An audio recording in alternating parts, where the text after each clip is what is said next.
Assalamualaikum warahmatullahi wabarakatuh. Rekan-rekan mahasiswa Universitas Muhammadiyah Sidoarjo yang saya banggakan.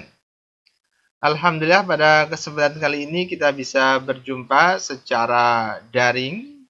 Ya, meskipun demikian harapannya kita tetap bersemangat ya untuk belajar secara mandiri. Tentu dengan bimbingan-bimbingan teknis nantinya di dalam kegiatan e-learning ya. Oke. Pada sesi kali ini saya tidak akan masuk materi lebih dalam. Saya hanya ingin mengantarkan sedikit tentang pengantar kuliah Pancasila. Ya, sebagaimana mafhum, kalian sudah terbiasa dengan mata pelajaran ini, kuliah ini, karena sebenarnya dari SD hingga kalian SMA, secara tidak langsung kalian sudah mempelajari Pancasila ya. Namun tentu apa sih kemudian yang membedakan antara Pancasila di tingkat pendidikan dasar, menengah maupun atas itu dengan pendidikan tinggi. Ya, dengan demikian kalian punya gambaran secara umum apa kompetensi yang harus kita capai selama perkuliahan 1 semester ini. Oke. Baik, kita awali pada deskripsi mata kuliah terlebih dahulu ya. Pancasila itu merupakan mata kuliah MPK, merupakan mata kuliah landasan kepribadian. Jadi ada beberapa bentuk mata kuliah di perguruan tinggi. Ya. Yang pertama ada mata kuliah yang sifatnya kognitif dan keterampilan, pengetahuan, mata kuliah berkarya dan berkeilmuan itu sesuai dengan bidang studi Anda. Ekspektasi Anda misalnya di bidang ilmu manajemen, berarti ya fokusnya di sana. Yang kedua, ada mata kuliah yang sifatnya berkehidupan bermasyarakat MBB. Tidak hanya cukup berilmu, punya keterampilan, juga bisa diterapkan di tengah masyarakat. Maka kalian ada memprogram KKN. Ya. Yang ketiga, tidak hanya cukup dengan pengetahuan keterampilan saja, maka sebagai individu, mahasiswa juga dituntut untuk memiliki kepribadian yang baik. Maka salah satu mata kuliahnya adalah mata kuliah PPKN. Ada Pancasila, Kewarganegaraan, ya. Ada agama, PPKN, Pancasila, Kewarganegaraan, dan bahasa Indonesia. Apa harapannya? Harapannya adalah mengembangkan manusia Indonesia yang beriman terhadap Tuhan, punya budi pekerti luhur, serta mempunyai rasa tanggung jawab kemasyarakatan. Ya. Konsekuensi kita manusia yang beriman itu bukan hanya sebatas kita beribadah saja terhadap Tuhan, kita bertauhid saja, tapi konsekuensi tauhid adalah konsekuensi yang logis, punya tanggung jawab moral, tauhid sosial, tauhid alam.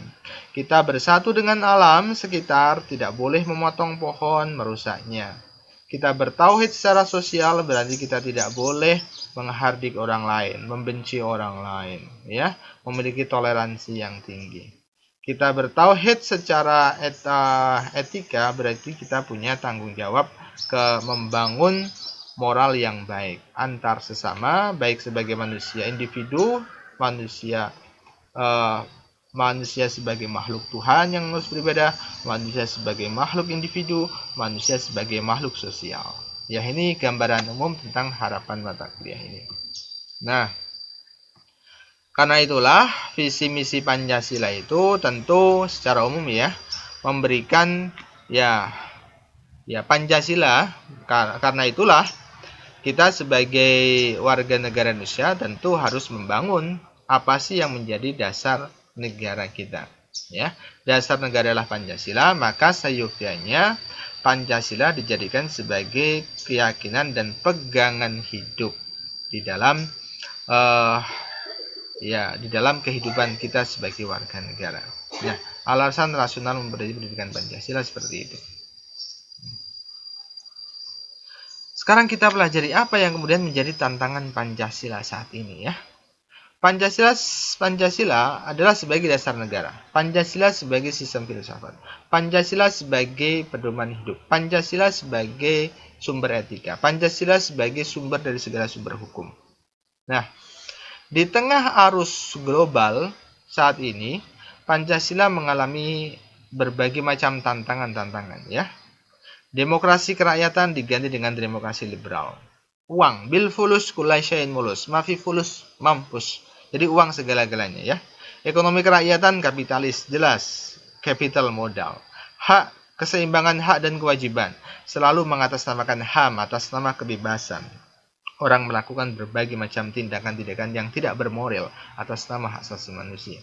Kemandirian negeri ini dibuat tergantung oleh negara luar, ya, dengan adanya imperialisme, ya, dengan adanya tekanan-tekanan ekonomi asing. Budaya nasional sudah diganti dengan industrialisme dan materialisme, ya, budaya yang hedon dan lain sebagainya. Ya, tentu ini menjadi masalah yang sangat kompleks. Ditambah lagi dengan tantangan ideologi yang mencoba ingin menghadirkan ideologi yang berseberangan dengan Pancasila sebagai dasar negara. Nah, beberapa hal ini menjadi PR bagi kita agar tetap membangun Pancasila sebagaimana mestinya, ya, sebagaimana yang tertuang di dalam Undang-Undang Dasar. Bagi generasi milenial, tantangan kebangsaan ini juga luar biasa, terutama dengan hadirnya teknologi informasi, ya. Tentu ini akan berakibat pada pembentukan kepribadian masyarakat milenial, karena kepribadian manusia saat ini, masyarakat remaja saat ini, pemuda saat ini tergantung oleh media atau internet. Ini menjadi tantangan-tantangan besar pengejauhan nilai-nilai Pancasila di dalam kehidupan. Kalau ini dibiarkan secara keseluruhan, tentu akan berdampak pada kita sebagai manusia Indonesia. Akan menjadi manusia Indonesia yang marginal. Kita terasingkan, kita menjadi manusia individualis.